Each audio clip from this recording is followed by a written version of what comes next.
Welcome to सिद्धि यात्रा story part 94। जय माँ काली, जय माँ तारा, आप सबका भला हो। आज के इस एपिसोड में मैं बताऊंगा कि जो सिद्धि मैंने करने के लिए आपसे बोली है या जो पूजा मैं करता हूँ उसके बीच में कौन कौन से अनुभव होते हैं।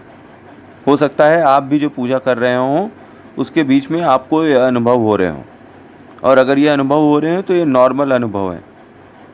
तो जैसे कि वेग आ जाना, वेग मतलब कि अचानक से सवारी आ जाना, और सवारी आने के बाद आप जो भी बोल रहे हैं वो सत्य बातें बोलना स्टार्ट कर देते हैं।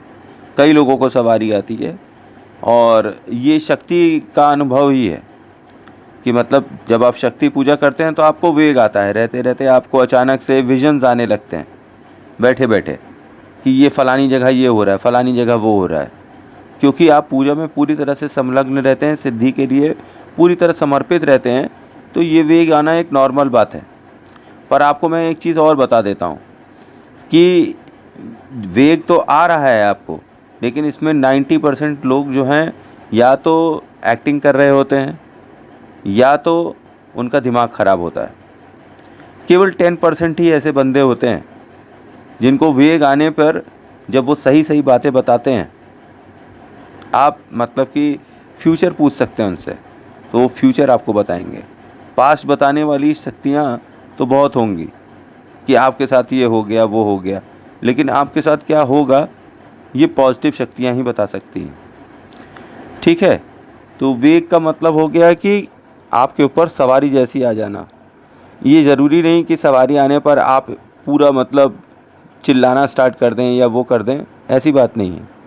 सवारी आने पर थर्ड आई आपकी एक्टिवेट हो जाती है, तो आप शांत होकर भी बात कर सकते हैं।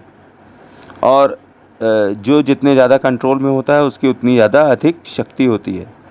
जो अनकंट्रोलेबल होता है, जो इधर उधर कूदने लगता है, लड़ाई करने लगता है, चिल्लाने लगता है, तो हाफ ऑफ द टाइम तो मेरे अनुभव के हिसाब से वो केवल ढकोसला ही कर रहा होता है। जो शांत होकर कोई चीज़ का सलूशन बता सकता है वही असली शक्ति है, और जो आपको कुछ किसी निर्णायक मोड़ तक पहुंचा सकती है वही असली शक्ति है। और ये शक्ति वेग के रूप में आने लगती है जब आप सिद्धि कर रहे होते हैं या पूजा पाठ कर रहे होते हैं। दूसरी चीज़ कि ठंडी हवा का अनुभव होने लगता है आपको। ठंडी हवा का झोंका आपके आसपास से गुजरने लगता है जब आप पूजा करते हैं।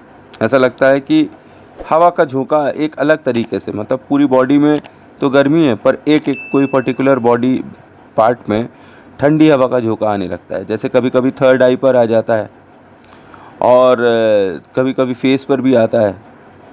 और आप देखिएगा कि तीसरी बात कि थर्ड आई पर कोल्ड हो जाता है और पूरी बॉडी हॉट रहती है, ऐसा भी अनुभव होता है लोगों को। और चौथा अनुभव कि गूज बम्स होने लगते हैं, मतलब हमारे शरीर का रुआं रुआं जो है खड़ा होने लगता है।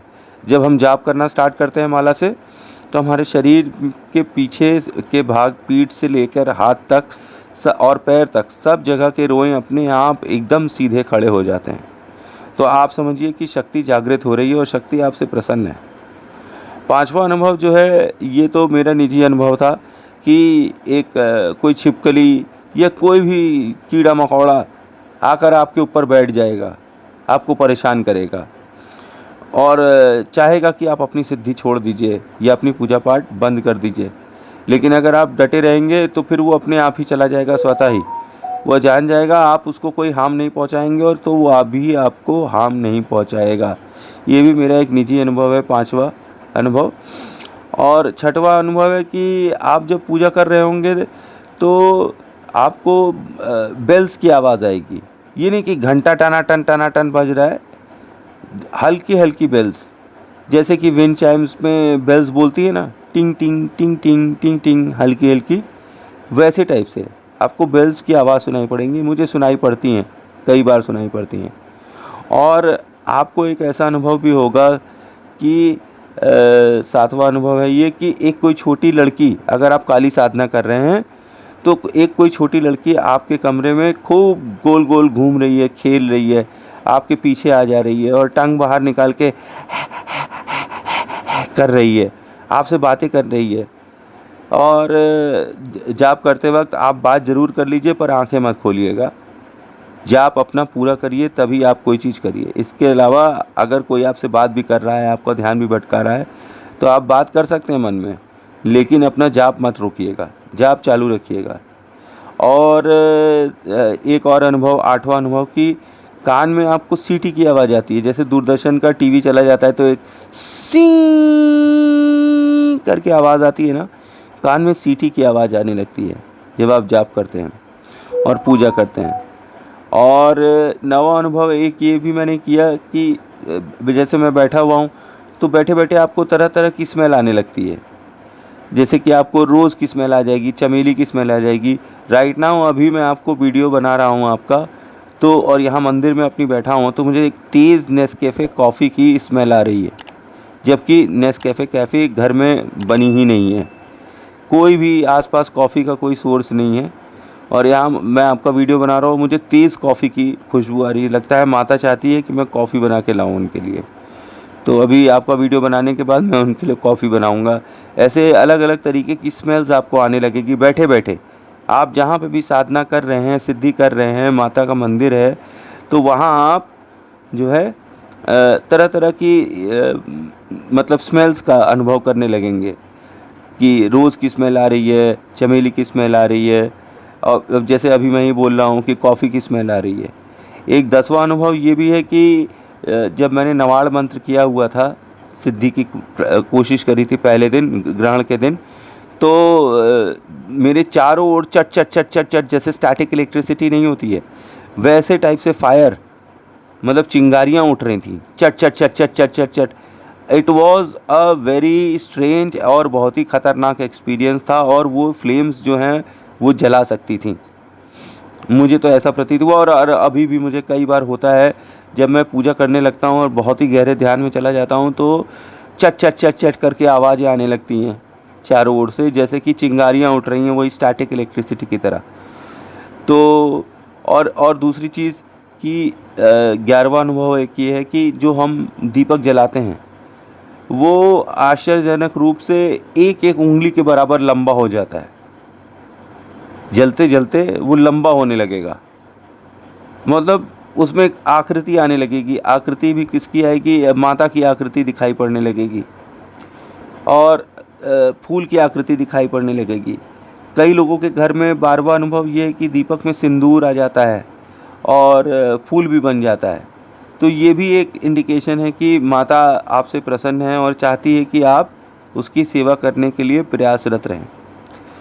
और कई लोगों के घर में आग लग जाती है। ये एक बहुत ही अजीब सा अनुभव है, जो मैंने एक नहीं कई लोगों से भी पूछा। तो हर इंसान जो कि कोई साधना कर रहा है या कोई सिद्धि कर रहा है और अपने घर में कर रहा है, तो उसके घर में आग ज़रूर लग जाती है। तो इससे आपको बचना चाहिए।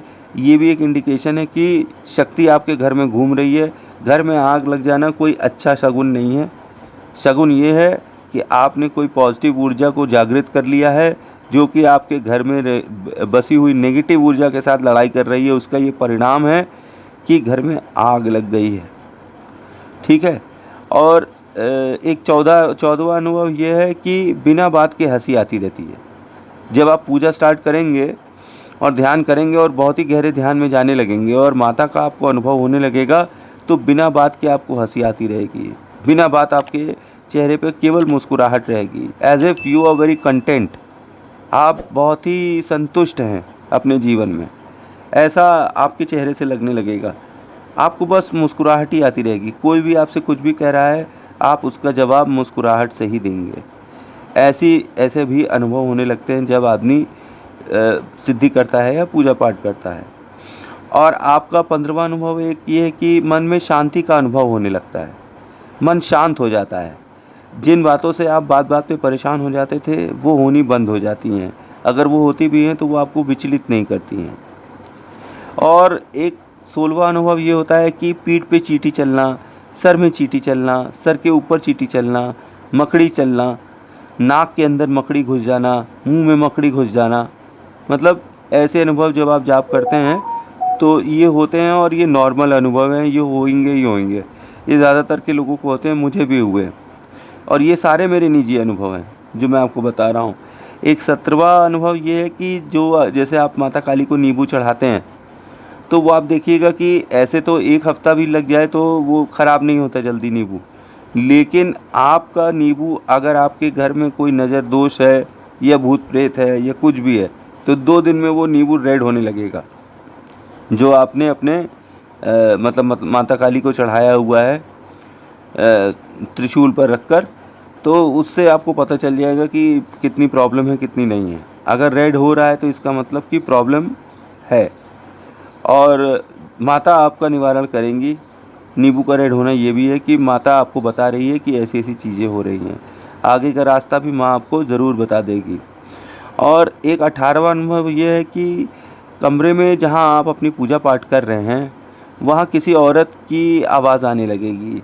अब वो हंस रही है, रो रही है, या आपसे बातें करने के लिए बैठ गई है। ऐसा लगेगा कि कोई औरत आपके पीछे आके बैठ रही है, आपके आगे आके बैठ रही है। कहीं ना कहीं आपको कोई औरत दिखाई पड़ने लगेगी। अब ये एजेड भी हो सकती है, बहुत यंग भी हो सकती है, 16 साल की कोई छोटी लड़की बच्ची भी हो सकती है। अच्छा, और एक अनुभव ये जो कि मुझे हमेशा होता रहता है कि जब आप मंत्र जाप करते हैं तो आपके बालों में ऐसा लगता है कि कोई उंगलियां फिरा रहा है। जैसे आपकी माता होती हैं और आपके सर पर उंगलियां फिराती हैं, नहीं प्यार से, वैसे कोई आपके सर पर उंगली फिराता रहता है। तो इसका अनुभव भी होता है। एक अनुभव ये भी है कि जो माता काली की सिद्धि करते हैं, स्पेशली मैं अपना निजी अनुभव बताता हूँ, चाहे वो खून चढ़ाएं चाहे ना चढ़ाएं, किसी न किसी रूप में उनके शरीर से माता खून ले ही लेती है। चाहे फिर आपका उंगली कट जाए तो उसमें से खून निकल आया, या मतलब किसी न किसी वजह से आपके शरीर से ब्लड लॉस होता ही है। और वेट लॉस भी खूब होता है अगर आप माता काली की आराधना कर रहे हैं। और क्योंकि तीव्र देवी हैं, इनकी ऊर्जा जब तेज़ होती है तो ब्लड निकलना मतलब नॉर्मल हो जाता है, और हो भी जाता है। मेरे केस में मुझे पाइल्स हो गया था, मुझे लोटा भर भर के खून निकलने लगा। मैं खून नहीं चढ़ाता हूँ, पर खून खूब निकला शरीर से। एक ऑपरेशन भी हो गया। तो लेकिन हालांकि सब कुछ सकुशल सही सही निकल गया, लेकिन ब्लड लॉस हुआ ही हुआ। तो माता काली की पूजा या शक्ति पूजा में आपको ब्लड लॉस होगा ही होगा, तो परेशान मत होइएगा कभी भी कि अरे ये क्या हो रहा है, ये क्या हो रहा है। ये माता का भोग है, जो वो चाह रही है तो वो ले रही है। अब एक 21वां अनुभव ये भी होता है कि जब आप पूजा करते हैं तो आपको अट्रैक्टिव थिंग्स सामने आने लगती हैं। अब आपको भोजन नहीं करना है, लाइट भोजन करना है, तो मसालेदार भोजन आपके सामने घर में बढ़िया बढ़िया लोग बनाते हैं, घर वाले, और बताते हैं कि आज तो भाई ये बना हुआ है, ये करी बना हुआ है, ये पनीर मक्खन वाला बना हुआ है, बटर वाला बना हुआ है। खाना हो, स्त्री हो, मतलब एक अट्रैक्शन हर तरफ होने लगता है अलग अलग चीज़ों से, कि आप पूजा छोड़ के इन चीज़ों के पीछे लग जाइए। अच्छा, और एक 22वां अनुभव ये भी होता है कि जैसे ही आप पूजा स्टार्ट करते हैं, कोई ना कोई आके चिल्लाएगा, भैया भैया, पापा पापा, मम्मी। कोई ना कोई आ जाएगा, घंटी बजा देगा, और इतनी दुष्टता से बजाएगा कि जिसकी इंतहा नहीं है। कुछ नहीं होगा तो फ़ोन ही बजने लगेगा, लोन चाहिए लोन। मतलब आप पूजा ना कर पाएँ, इसके लिए चारों ओर से एनर्जीज आपको ब्लॉक करने की कोशिश करेंगी। ये आप अनुभव करिएगा, ये बहुत होता है कि जब भी पूजा करने बैठो कोई ना कोई आके टोक देता है, टोकने लगता है। अच्छा, दूसरी चीज़ कि अगर रात की आप पूजा कर रहे हैं, या मतलब शाम की आप पूजा कर रहे हैं, तो आपके दरवाजे पे कांस्टेंट नॉक होना, टक टक टक टक टक टक टक टक टक टक टक, या खुलना बंद होना, ये एक नॉर्मल सी चीज़ होती है। इसको देख के दंग मत हो जाइएगा कि अरे ये क्या हो गया, ये क्या हो गया, नेगेटिव शक्ति आ गई कि पॉजिटिव शक्ति आ गई। सब पॉजिटिव शक्ति है, और वो आपको आभास कराती है कि हम यहीं हैं। तुम ये ना सोचो कि तुम केवल बकबका रहे हो और कोई सुन नहीं रहा है। हम सुन रहे हैं तुम्हें, और तुमने हमें बुलाया है तो हम आ रहे हैं, या हम यहाँ आ चुके हैं। ये constant knock on the door या दरवाज़ा खुलने बंद होने वाली जो प्रॉब्लम्स होती हैं ना सिद्धि के दौरान, ये अनुभव भी होता है। अच्छा, आप जब अपनी थर्ड आई पे कंसंट्रेट कर कर पूजा करते हैं, तो बार बार वाइट लाइट, दूधिया लाइट, एक मतलब धुंध जैसी बार बार सर पर दिखाई पड़ने लगेगी। तो ये भी एक इंडिकेशन होता है कि शक्ति जागृत है और वो आपसे प्रसन्न है और वो चाहती है कि आप कंटिन्यू करें। अच्छा, इस पूरी सिद्धि में खान पान पे बहुत असर पड़ता है। मतलब आपका जो टेस्ट है फूड के लिए वो ख़त्म हो जाता है। खाना आपको अपराध जैसा लगने लगता है, बहुत ही अल्पाहारी हो जाते हैं। कम खाने में भी आप बहुत टाइम तक गुजार लेते हैं। पहले जहाँ 2-2 प्लेट 3-3 प्लेट भर भर कर खाते थे, यहाँ 2 मुट्ठी खा ले रहे हैं तो आपका पूरा दिन आराम से चला जा रहा है। आपको कहीं से भी कमज़ोरी नहीं महसूस होती है। आपका ध्यान जब माता काली में एकदम तेज हो जाता है ना, तो खाना पीना कुछ अच्छा नहीं लगता है, केवल माता की पूजा ही अच्छी लगती है और कुछ नहीं अच्छा लगता है।